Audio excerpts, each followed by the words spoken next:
As Shanghai's COVID-19 lockdown continues, some of its 26 million residents have now spent weeks confined to their homes, amid reports of food shortages and overwhelmed medical services. While this ongoing lockdown has taken a toll on residents, the government's so-called zero-COVID approach has also brought the country's economic and financial capital to a standstill. The mounting economic costs have led top leadership to weigh in, with Premier Li Keqiang this week calling for efforts to balance the epidemic response and economic development, his third such warning in less than a week. China has a 5.5 real GDP target of this year.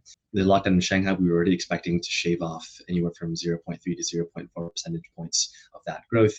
That's going to make these economic targets very hard to get. And that's coming at a very awkward time because this is the year when the Chinese president Xi Jinping is aiming to secure a third term in office. The Chinese Communist Party's pivotal 20th Congress happens later this year.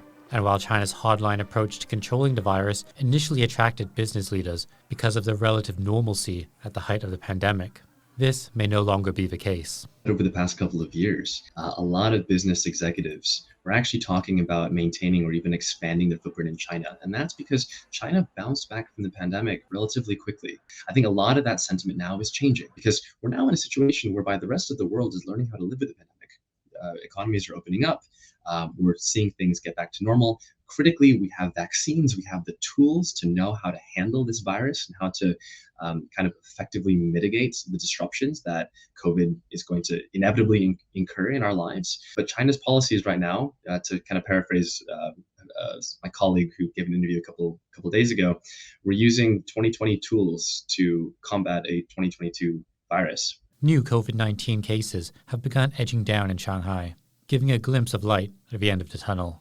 But new lockdowns have continued to spring up in other parts of the country, leading to key ports and highways being closed. What we're expecting right now is that the snarls that we're seeing in the Shanghai port are going to lead to volumes of goods that are going to be stuck, which then, when production inevitably comes back online, are going to create a situation where there's going to be a surge of products that ends up crashing against American and European shores. And that's going to worsen a lot of the congestion in supply chains that we've already been seeing and already been dealing with for the past year plus.